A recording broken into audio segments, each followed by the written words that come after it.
दोस्तों कहते हैं ट्रांसपोर्टेशन किसी देश की रीढ़ की हड्डी होती है। अगर किसी देश का ट्रांसपोर्टेशन सिस्टम बेहतर हो तो उस देश को विकसित होने से कोई नहीं रोक सकता। ये वजह कि एक तरफ दुनिया का सबसे विकसित देश अमेरिका, जिसके अंदर जहां 14,000 से ज्यादा एयरपोर्ट मौजूद हैं, तो वहीं दूसरी तरफ भारत में लगभग 400 से 500 की संख्या में एयरपोर्ट हैं। इसलिए दुनिया का हर देश अपने आप को विकसित करने के लिए ट्रांसपोर्टेशन पर अपना पूरा फोकस लगाए हुए है और उन्हीं देशों में से एक इंडिया और यूएई। और आपको जानकर हैरानी होगी कि हाल ही में यूएई ने एक ऐसे ट्रांसपोर्टेशन प्रोजेक्ट के बारे में प्लान तैयार किया है जिसके बारे में पूरी दुनिया में अब तक किसी ने नहीं सोचा था। जिस ट्रेन को आप पटरियों के ऊपर दौड़ते हुए देखते हैं, यूएई अब उसी ट्रेन को समुद्र के रास्ते से लगभग 2000 किलोमीटर दूर भारत तक पहुंचाना चाहता है, और वो भी समुद्र के भीतर से। और ट्रेन की रफ्तार इतनी ज्यादा होगी कि महज 2 घंटे के भीतर यूएई से निकला हुआ वो ट्रेन भारत के मुंबई शहर में पहुंच जाएगा। जैसे ही यूएई ने इस प्रोजेक्ट के बारे में सोचा, वैसे दुनिया भर की तमाम संस्थाएं इस सवाल को खड़ा करने लगी कि अगर कभी समुद्र के भीतर कोई दुर्घटना हो जाती है तो उससे कैसे निपटा जाएगा। और देखा जाए तो कहीं ना कहीं ये बात सही भी है। अगर आज के वक्त में पटरी के ऊपर चलने वाली किसी ट्रेन में कोई दुर्घटना हो जाती है तो उससे निपटना बड़ा मुश्किल हो जाता है और न जाने कितने लोगों की जान चली जाती है। और अगर समुद्र के भीतर 1000 किलोमीटर प्रति घंटे की रफ्तार से चलने वाली ट्रेन में कोई दुर्घटना हो जाए तो उसमें बैठे इंसानों का क्या होगा, या फिर कैसे बचाया जाएगा अंदर बैठे यात्रियों को। और दुर्घटना से बचाव के लिए यूएई ने क्या प्लान कोई बनाया है या नहीं, जिसके बाद यूएई ने दुनिया के सबसे अजीबोगरीब ट्रांसपोर्टेशन प्लान के हर एक जवाब को सबके सामने रखा। और आज के इस वीडियो में हम आपको यही दिखाएंगे कि यूएई से निकलकर एक ट्रेन कैसे पानी के रास्ते मुंबई तक पहुंचेगी, और जब कोई दुर्घटना हो जाएगी तो उस परिस्थिति में क्या किया जाएगा। इस वीडियो को पूरा देखने के बाद आप शायद ये सोचने लगेंगे क्या ऐसा भी संभव हो सकता है। जी हाँ दोस्तों, सबसे पहले आपको बता दें कि यूएई दुनिया का एक ऐसा देश है जो अब तक न जाने कितने ऐसे प्रोजेक्ट पर सफलतापूर्वक काम कर चुका है जिससे पहले कभी दुनिया ने सोचा भी नहीं था। शायद दुनिया का कोई देश इस बात को सोचा होगा कि समुद्र के ऊपर एक शहर बसाया जा सकता है। जिस पानी की कमी से पूरा अफ्रीका जूझ रहा है, पानी की उसी कमी को दूर करने के लिए समुद्र के पानी को भी छानकर पीने के तौर पर इस्तेमाल किया जा सकता है। रेगिस्तान के मैदान में पूरी दुनिया का सबसे ऊंचा बिल्डिंग, जिसकी ऊंचाई लगभग 1 किलोमीटर है, उतनी ऊंची बिल्डिंग बनाई जा सकती है। ये सब कुछ कर दिखाया है यूएई ने, और अब उसने एक ऐसे असंभव प्रोजेक्ट पर काम करना शुरू कर दिया है जहां समुद्र के रास्ते से एक ट्रेन महज 2 घंटे में भारत तक पहुंच जाएगी। हाल ही में यूएई में हुए इंटरनेशनल मीटिंग के दौरान यूएई के नेशनल एडवाइजर कमेटी के सदस्य अब्दुल्ला अल सही ने यूनाइटेड अरब अमीरात के शहर वजीरा से मुंबई के बीच अल्ट्रा वायलेट स्पीड ट्रेन के प्रोजेक्ट को पेश किया। और उसने बताया कि अगर इस प्रोजेक्ट को सक्सेसफुली लॉन्च कर दिया जाए तो यूएई से भारत महज 2 घंटे में पहुंचा जा सकता है। और उससे भी अच्छी बात यह है कि दोनों ही देशों के बीच इंपोर्ट एक्सपोर्ट का काम भी बड़ी आसानी से और बड़ी भारी मात्रा में किया जा सकेगा। अब्दुल अल सही ने कहा कि अगर ये प्रोजेक्ट काम कर गया तो यूएई से भारत तक बड़ी आसानी से डीजल और पेट्रोल को पहुंचाया जा सकेगा, और वहां से भारत तक तेल पहुंचाने में ज्यादा खर्चा भी नहीं आएगा। वहीं दूसरी तरफ यूएई अपने देश में पानी की किल्लत को दूर करने के लिए भारत से पानी को खरीदकर आसानी से अपने देश में ला सकता है।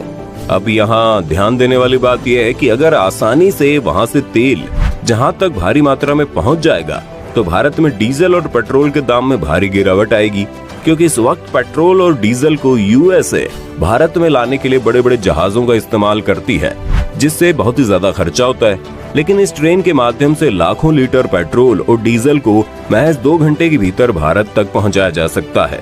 वहीं दूसरी तरफ यूएई भारत से पानी खरीदकर अपने देश लेकर वापस जाएगा, यानी भारत अपने देश में मौजूद पानी को बेचकर बड़ा अच्छा फायदा कमा सकता है, क्योंकि इस वक्त यूएई अपने देश में पीने के पानी को उपलब्ध कराने के लिए समुद्र के खारे पानी से नमक को अलग करके अपने देश को हर एक नागरिक तक भेजता है, और ऐसा करने में उसे भारी भरकम पैसे खर्च करने पड़ते हैं। लेकिन अब सवाल आता है कि अगर समुद्र के भीतर कोई दुर्घटना हो जाती है, कोई भयंकर सुनामी आ जाती है, या फिर कोई भयंकर समुद्री तूफान आ जाता है, तो इससे बचने के लिए क्या यूएई ने कोई प्लान बनाया है या नहीं।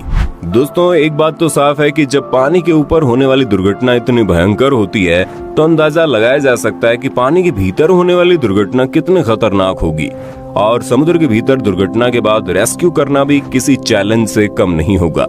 इस पर एक्सपर्ट का कहना है कि अंडर वाटर रेल रूट केवल 2000 किलोमीटर का होगा, जहां दोनों ही देश बीच बीच में अपने चेक पॉइंट बना सकते हैं। यानी कि पानी के ऊपर तैरने वाला एक खास तरीके का रेलवे स्टेशन भी आप उसे बोल सकते हो, जिसका इस्तेमाल सिर्फ और सिर्फ इमरजेंसी के वक्त या फिर रेलवे रूट में किसी मेंटेनेंस के वक्त किया जाएगा। बाकी अगर समुद्र के भीतर कोई दुर्घटना हो जाती है तो तुरंत ही वहां तक मदद पहुंचाई जा सके। वहीं इस प्रोजेक्ट पर काम करने वाले इंजीनियर्स का कहना है कि इस अजीबोगरीब रेलवे रूट का इस्तेमाल सबसे पहले तो सामान की ढुलाई के लिए ही किया जाएगा। यानी दोनों ही देश एक दूसरे से जो भी इंपोर्ट एक्सपोर्ट करना चाहते हैं, सिर्फ उन्हीं चीजों के लिए पहले इन रेलवे रूट का इस्तेमाल करेंगे। और जब सब कुछ अच्छे से हो जाएगा तो उसके बाद पैसेंजर को एक देश से दूसरे देश में आसानी से पहुंचा देंगे। वहीं दूसरी तरफ अगर समुद्र में होने वाले किसी सुनामी या फिर भयंकर तूफान की बात करें तो ये नेचुरल डिजास्टर भी इस रेलवे रूट के लिए बहुत बड़ी तबाही ला सकता है।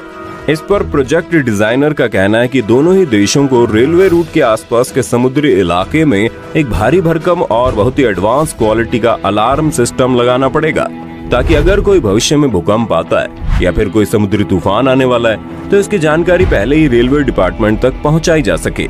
अगर किसी नेचुरल डिजास्टर से पहले थोड़ा वक्त मिल जाता है तो इस रेलवे रूट को उसी वक्त रूप दिया जाएगा, ताकि किसी इंसान की जान जाने से बच जाए। वहीं दूसरी तरफ प्रोजेक्ट इंजीनियर्स का ये भी कहना है कि इस रेलवे रूट को जाने की एक ऐसी रेलवे रूट जो पानी के अंदर तैर रहा होगा, उसको इतना अधिक मजबूत बनाया जाएगा कि वो आसानी से समुद्र के अंदर बड़े बड़े तूफान और भूकंप को झेल लेगा।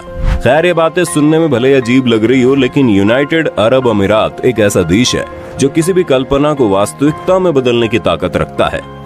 अब आप सोच रहे होंगे कि दोनों ही देशों के बीच जब ट्रांसपोर्टेशन के लिए हवाई जहाज आसानी से मौजूद है तो फिर इतना रिस्क लेकर समुद्र के भीतर रेलवे रूट बनाने की क्या जरूरत। तो दोस्तों, आपको बता दें, हवाई जहाज से एक दूसरे से दूसरे देश में एक वक्त में लगभग 200 से 250 पैसेंजर को पहुंचाया जा सकता है।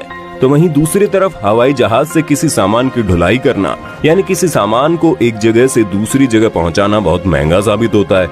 लेकिन रेल एक ऐसा साधन है जिससे एक ही वक्त में कई सौ पैसेंजर्स, यानी एक हवाई जहाज से कई गुना ज्यादा पैसेंजर्स को एक ही वक्त में एक जगह से दूसरी जगह पहुंचा सकते हैं। और रेलवे के अंदर सामान को भरने की क्षमता हवाई जहाज से 100 गुना ज्यादा होती है। आपको जानकर हैरानी होगी कि इस वक्त भारत और यूएई के बीच जितने भी इंपोर्ट एक्सपोर्ट होते हैं उनमें से अधिकतर पानी के जहाजों द्वारा ही होते हैं।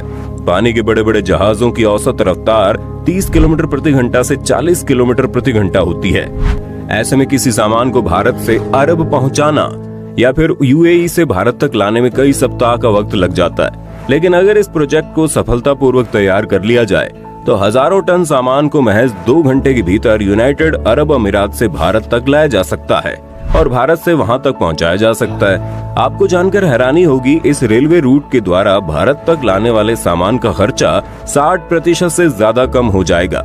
ये वजह है कि दोनों ही देश इस प्रोजेक्ट को तैयार करने की जी तोड़ मेहनत कर रहे हैं। तो दोस्तों, आपने देखा कैसे और क्यों यूनाइटेड अरब अमीरात दुनिया के सबसे अजीबोगरीब रेल रूट को तैयार करने के पीछे लगा है। दरअसल ट्रांसपोर्टेशन सिस्टम को किसी देश की रीढ़ की हड्डी ऐसा ही नहीं माना जाता।